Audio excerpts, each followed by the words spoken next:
So today I want to talk about drugs. And to clarify, I mean drugs of the mental health variety for the treatment of anxiety and depression. So if you were thinking drugs of the recreational kind, unfortunately, I'm sorry to disappoint.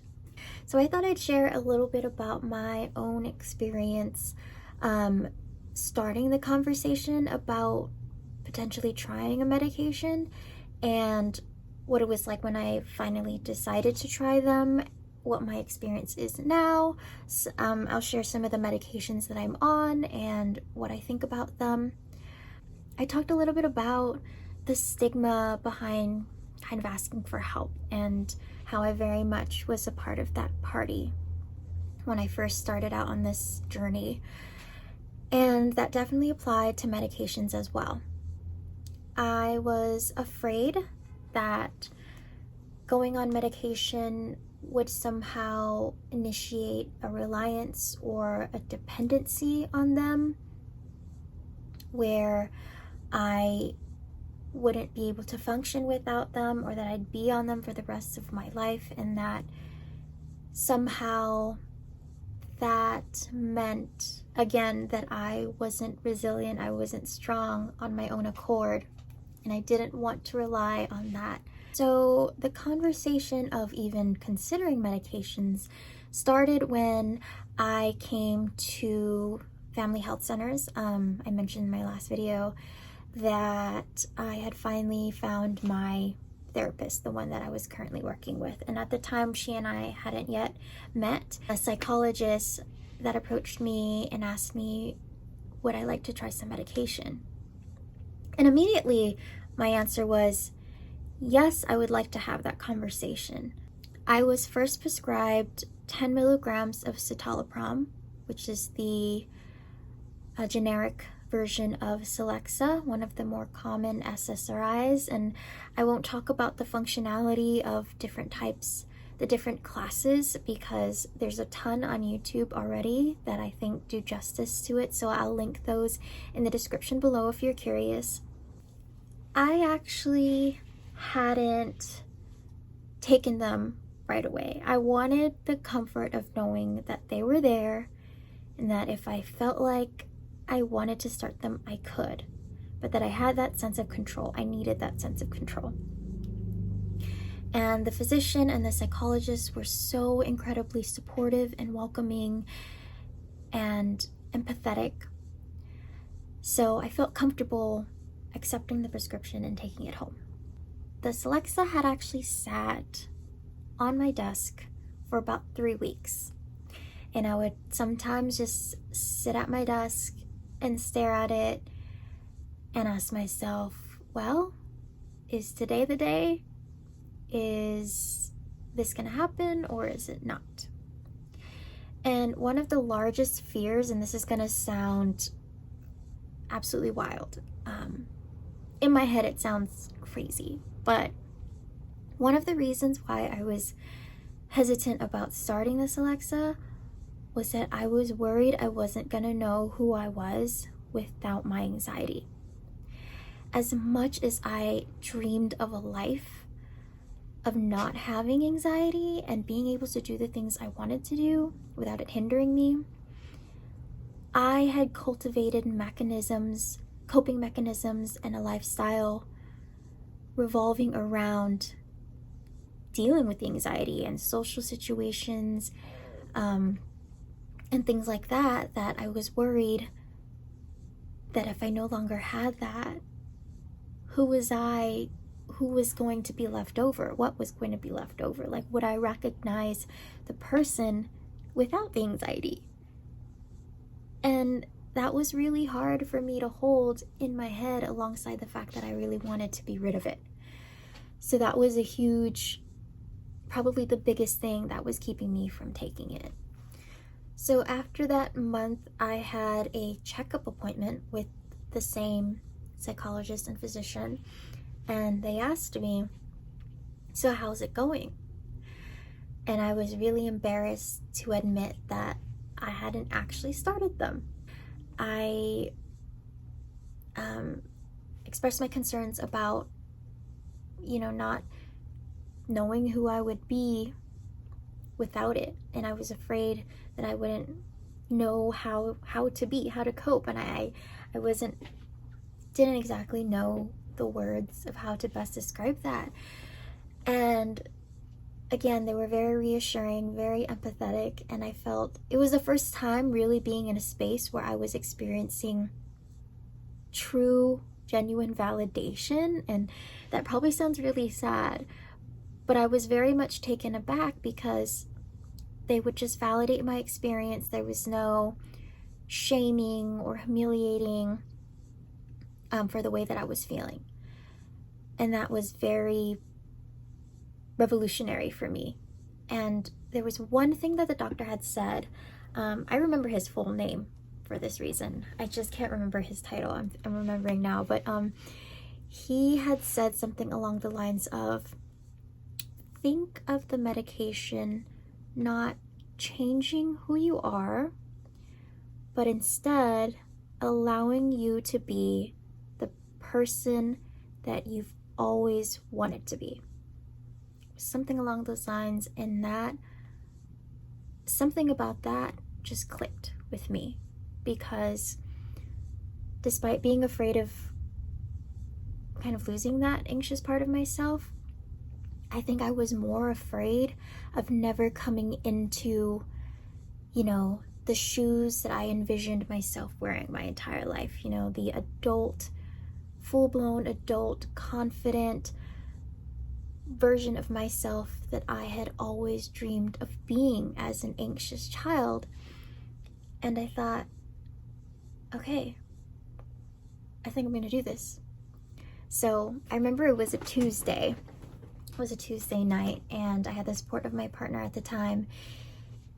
And it was like this whole little ritual. It was like, okay, like we're gonna go into this wholeheartedly. We're gonna give this an honest try.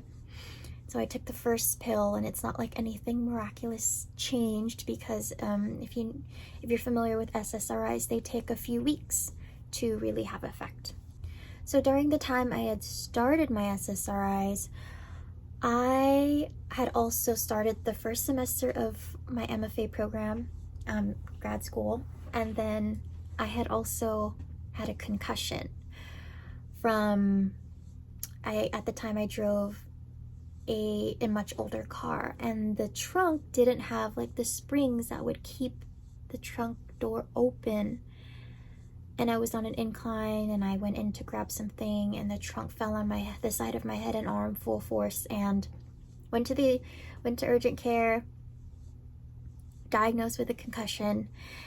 And those symptoms were awful. I had all the nausea, I had the head pain, extreme fatigue. It was like all I can do to stay awake.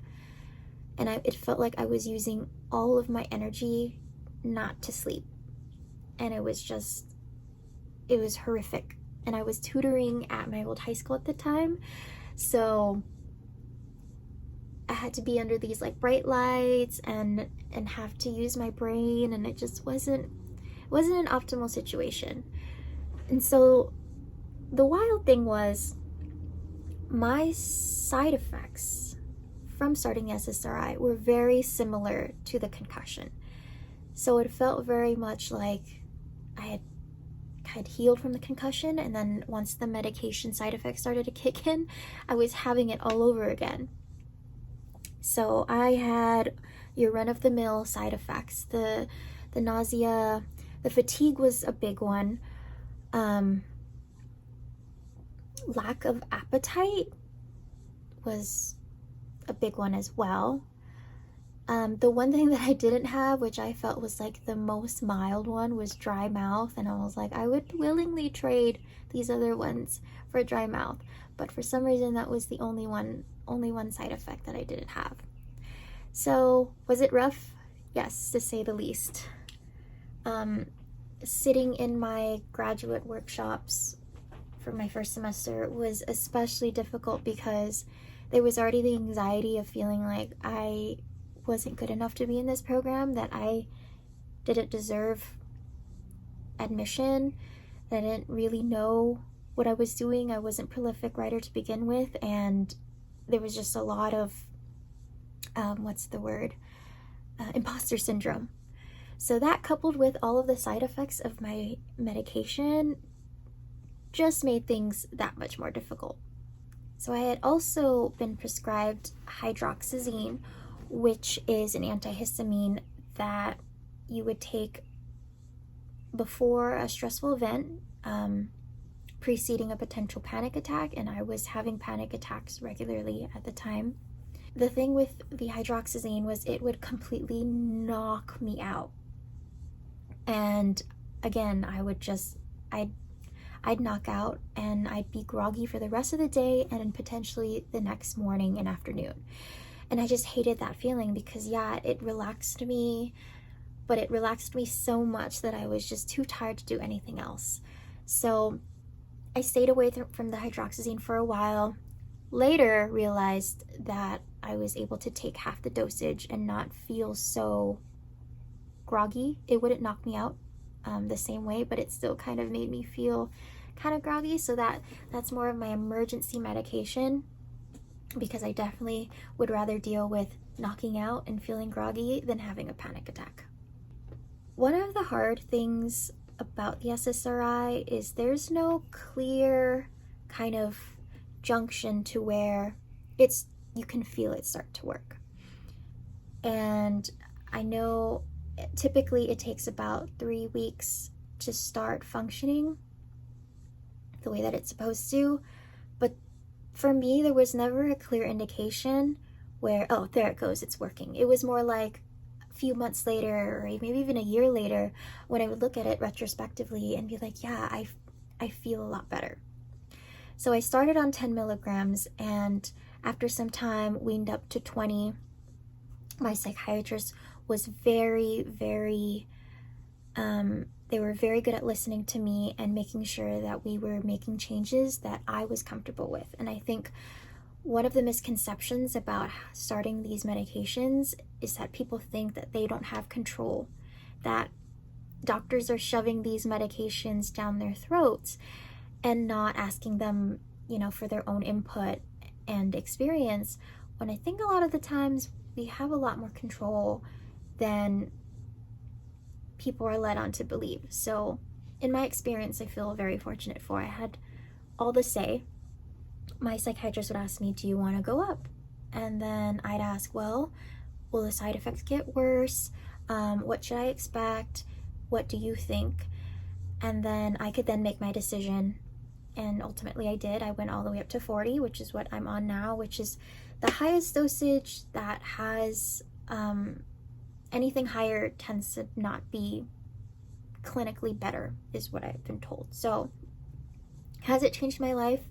1000%, absolutely. I can't imagine my life without having started the SSRI.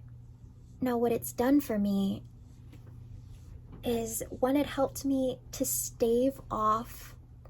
It's really hard to explain, especially because I've been on it for about 4 years now, so I've just kind of used to the effects, and they've just been my new normal. But at the time, when I was first kind of experiencing these new changes, I had a better mood overall. I was no longer stuck on anxiety 24 hours a day. I mean, it's still there. It's still a huge part of my day-to-day experience. But I was no longer feeling it at every single moment, at every single event. Suddenly, the normal things that I could participate in within life I was just floating through them. And I felt a lot more confident about not just myself, but my ability to interact. It brought me, again, I talked about those shoes. It brought me out of those old shoes and put me into these sparkly ones. And they're like imagine them like glittery platforms, and they're like, yeah, strut your stuff and don't be afraid of it. And I felt much more confident interacting with people I didn't already know, which was very important for a grad program. And when I was first starting to network and getting to know my colleagues, I think that was the biggest change I noticed, that all of a sudden I can interact in social situations much better. I wasn't feeling tied down by this invisible fear anymore. It was still lingering in small parts, but it ceased to keep me, from what my doctor had mentioned before. It allowed me to be the person that I've always wanted to be. And I'm happy to say that 4 years later, it has. Wanted to share my current my current medications. I have them in this little bag, Pachaco. See, I got this from Daiso, and I knew that I was gonna need it someday. So I have a lot of medications, and a lot of them are either for some other health issues or they're for emergencies, so that I just have them all with me. So these are my migraine meds, and then my meds are in this cute little suitcase box, and they're all labeled along with the dosage. So currently for my anxiety, like I mentioned, I'm on 40 milligrams of citalopram or Celexa. I take that once a day, and because I would get drowsy at the very beginning, I had been taking them at night, so right before bed anyway, and I've just kept that routine. And I have my hydroxyzine, 25 milligrams. I would take half of that if I really need it. So again, it's here. I rarely ever take it unless it's like a huge emergency and I'm in a safe place where, like, if I knock out, I can knock out. So if I'm at work and I'm having a panic attack, which has happened before, I'm more ambivalent about taking it because I'll have to interact with other people and get my job done, and I'm not always confident that I can do that being drowsy. And then I have what I recently just started maybe 2 or 3 weeks ago, is buspirone. And I'm not too familiar with the class that it belongs to, but again, I'll link a video. I'm on 10 milligrams. I take that twice a day, 1 in the morning, 1 at night. And the reason why I had just added that on to the citalopram was I've been having, as of late, more frequent panic attacks. So again, I'm not 1,000% anxiety free. And a lot of that comes back to life events, daily stresses. I'm in San Diego, and San Diego is officially now, I think, one of the most expensive cities to live in. And that's definitely added a bunch of stress. The stress of finding a decent paying job that I'm not completely miserable in. I've had some work trauma that, you know, life is consistently growing and changing, and we have new experiences that can sometimes be traumatic. And so I felt like I needed the extra support, and the meditation, the yoga, if I can't keep up with it, if I can't make lifestyle changes that immediately helps, then, you know, my second thought is like, are there any other medications that can, you know, support me in that way? Sorry, I'm not being very eloquent, I feel like, and I think part of that is just the anxiety of talking in front of a camera. But so yeah, I'm on the buspirone. Have I noticed changes yet? Again, it's that, like, I don't know if I'm at that junction yet. Usually it's 2 to 3 weeks to start kicking in. I've had really good days. I've had days where I felt nothing but gratitude, and the other day I spent just creating and making art. I was making some pipe cleaner flowers and painting, and then I had this really good smoothie from the living room cafe that I was just like, yeah, it's these small things that I just really am grateful for. But then I've had other days that weren't so good, and I would still have those panic attacks or just that anxiety and dread, and sometimes it's triggered by caffeine. It's a slippery slope with that. But yeah, so I'm on my way, and I'm crossing my fingers that the buspirone does what it's supposed to do, and that it'll help me kind of cope with those panic attacks a little better. And I had actually come to a point in my life where I felt really good and talked to my psychiatrist about starting to wean off the citalopram. And so I had gone down to 30, and I realized that I was starting to feel those symptoms of anxiety again. And again, I had some workplace trauma and other life stressors. So that didn't really help. And I ended up going back to the 40, which was a really difficult decision for me to make because it felt like that I didn't actually make any progress. And I felt very down about having to go back up. And I expressed that to my psychiatrist, and he was very supportive. And he was like, look, you have so much time to consider weaning down again. It doesn't have to be something that you're on forever. But at the same time, it's like, if it's helping you and it's providing you with what you need, you know, what difference does it make if you're taking a Tylenol for a headache, or I take Pepsid for my acid reflux? There's a lack of something that a medication can help us with chemically, then why not, right? There doesn't have to be any extra shame or humiliation behind that. So that really helped. I'm really glad I'm back on it at 40 milligrams. And someday I hope that when I can kind of find a more stable place in life and I'm not so stressed with the little things, that I can start weaning off again and rely on my lifestyle and those lifestyle changes to maintain my anxiety. So yeah, if you have any questions or want to talk about anything mental health or drug related, not the recreational kind, please leave a comment. I'd be happy to expound on that further, and I'd love to know your own experience too if you've been on that journey. So yeah, thanks for tuning in, and I'll see you next time.